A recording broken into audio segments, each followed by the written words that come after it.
Papa Smurf. Well, welcome back. Today, we'll show you about a show and show you a project that's highlighting iconic places in the city representing the history and contributions of the LGBTQ community. Now, here to tell us a little bit more is Amanda Davis, project manager of the NYC LGBT Historic Sites. And Amanda, good to have you. Great to be here. Thank you. Thank you. So tell us a little bit about your initiative here. So we were founded in 2015. We're a group of historic preservationists, a small group, and we're looking to document sites around the city associated with the LGBTQ community and all 5 boroughs, and we have an interactive map where anyone can click on those sites and learn about the LGBTQ history of the site. So how did you come about this?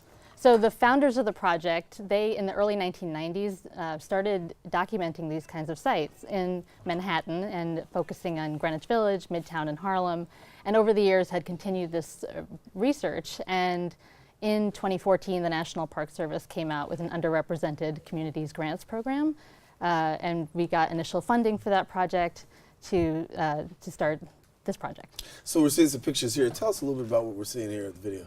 So this is the home, the childhood home of Christine Jorgensen. She was a transgender woman and really the first famous transgender person in the world. There were other trans people before her, but she received a lot of media attention in the early 1950s. She went overseas for a gender reassignment surgery, and when she came back, there was a sensationalized New York Daily News cover page about the gender reassignment surgery, and reporters came to this house, her childhood house in the Bronx, and hounded it for a while. And she's in Denmark, where she had her surgery. She's recuperating.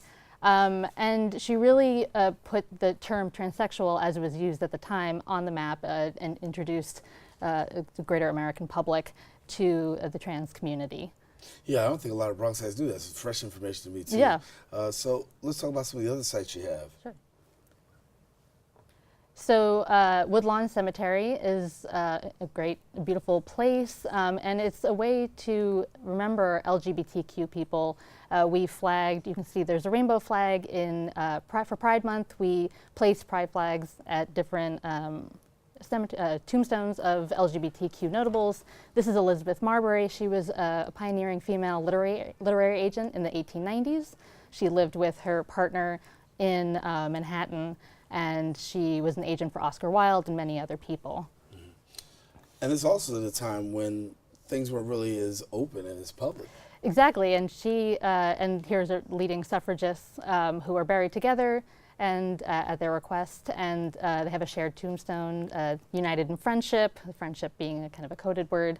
Yeah, they were very early on living openly and having a social existence, which is important to document. And here we see? Yeah, and these are both living artists, Mary Cronin. This is a sculpture of 2 women, the 2 of them lying there, and it's just open portrayal of same-sex love, which is really beautiful in Woodlawn. Here we have Orchard Beach. It's been a particularly important social gathering place for people of color, LGBT people of color. And we have Reese Beach in Queens, and we have much more information about it, where people were back in the 50s gathering on the northern part of the beach. We would love to hear from Bronxites who may know of how early people were gathering here, where they were gathering, always building on more information. And this old-time building right here. Yeah, it's a beautiful building. This is where Mabel Hampton and her partner Lillian Foster lived. They were African-American and openly lesbian. From the 1920s onward, they were living in this apartment in the 1940s through the 1980s. Mabel Hampton lived there a bit longer after Foster's death. Hampton in particular played an important role in the LGBTQ rights movement. She was a dancer during the Harlem Renaissance, and she was a key member of the Lesbian Her Story archives, and here's Foster and Hampton together. Living openly, Hampton was very proud and spoke about how she lived openly as a lesbian all her life. So a lot of accomplishments, a lot of things that people can find out. So where do they go where they want more of this information? So we have a website, nyclgbtsites.org. There's the interactive map. We're also on Twitter, Instagram, and Facebook at NYC LGBT Sites. where we update and share information every day. And tell us a little bit about the response you've been getting. I mean, obviously, you know, putting this information out there, a lot of people say this is history. We're trying to find out for the very first time, and there's a lot of great stories here. We've gotten incredible feedback from people, incredible response. Young people in particular, we gave a tour to teenagers in Harlem, and there was a teenager who said, you know, I thought I was alone until I learned about this history. And it was really moving, and you hear that from people of all ages. To have this history recognized and out there and celebrated, it's really important. So for people who want to check it out, of course, you got the website where you can check it out. What do you have coming up in the near future? Well, next year is the 50th anniversary of the Stonewall Uprising, so we're planning programming throughout 2019, and we have an events page where we'll be updating and adding so people can follow along there.